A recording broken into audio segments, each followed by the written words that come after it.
Hey yo, YouTube, what's up? It's your boy, Black Privilege. I don't usually make men going their own way videos over here. This is like my black channels, and I don't think that the black community needs separatism per se. But there's like two things that happened over the weekend that's making me come to you and talk about this whole Kevin Samuels versus MGTOW situation. The first thing, of course, is Kevin Samuels making this video about saying that he's never met a generous MGTOW, a confident, competitive MGTOW, and like we not worth considering and shit like that. And for the most part, I cannot disagree with the brother. Most MGTOWs, they're better males and whatnot and shit like that. But that's not the issue. My thing is, I don't think Kevin Samuels should be making MGTOW videos at all. Furthermore, I definitely don't think black women should be making MGTOW videos because it's just going to make the situation worse. And let me explain this to you using metaphors because I want to pull my punches because it doesn't need to get this serious yet. So check this out. Y'all need to start seeing MGTOW as the injured reserves of the black manosphere. Like, we over here getting done up 16 different ways by 16 different societies, and ain't no one in our camp. Black women, y'all could be the fans. Y'all don't need to worry about the injured reserves of black men.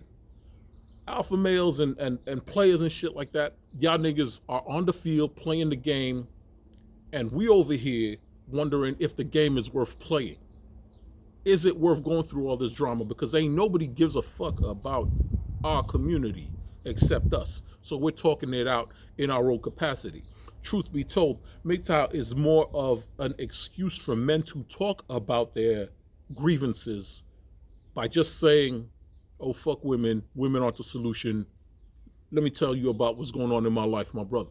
White or black, as fun as it seems. SYSBM is a little bit like that, but it's more black. But MGTOW is more about a triage unit of injured brothers who's gone through the system, who's gone through child support and all that shit. Like, and I'm telling you this as a dude who's lived in the shelter, and I'm telling you this as a dude who's worked in the shelter, as a full-blown child support fugitive.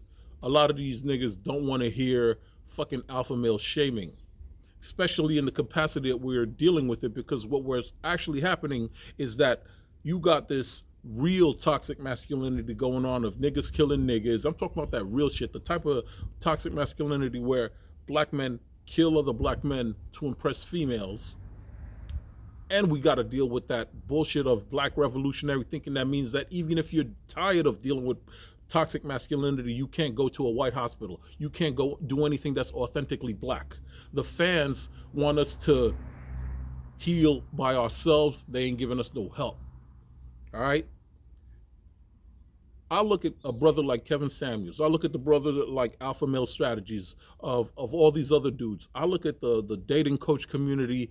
They're on the field. They're coaches. They're players. They doing what they got to do. They don't need to worry about us as we talk about what we gonna do to fucking, if we even gonna stay in the game to begin with.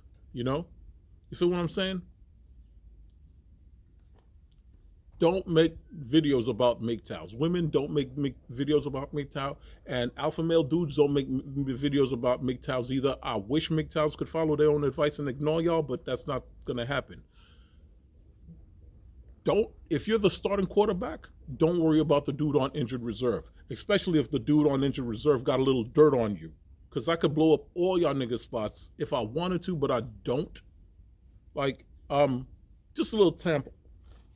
Just a little sample. Kevin is not telling his female clientele that the niggas that they're looking for just don't fucking trust them.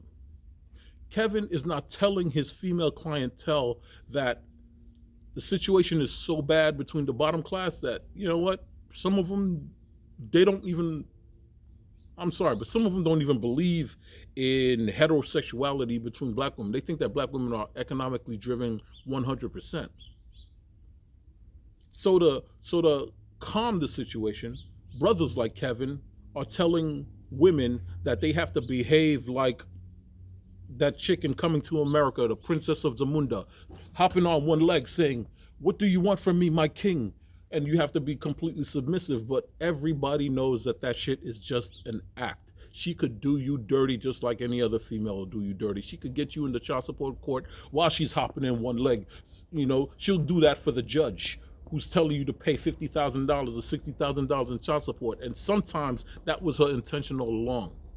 Deal with that. Don't worry about men going their own way. Men going their own way. We see the game already. We were predicting shit that was happening long ago. But I digress. I will say though that I don't trust any dating coach who isn't married, and I don't trust any dating coach who doesn't have children, because that means you're still afraid of the woman's power. Deal with that shit. But as for MGTOW, I'm just gonna say it. Like, we don't need to worry about the game. What we need to be worrying about is getting that doctor, getting that psychologist, getting to see if we got CTE, getting to see if we're gonna get some fucking, talk to our agents to make sure our money's right. That's the metaphor. We're on injured reserves, and women are the last they're the last thing on our list. They're the last priority right now. We're trying to get our minds right. We're trying to get our finances right. We're trying to get our health right. Because I got a broken back from toxic masculinity, and fake blackness is shot my knees up.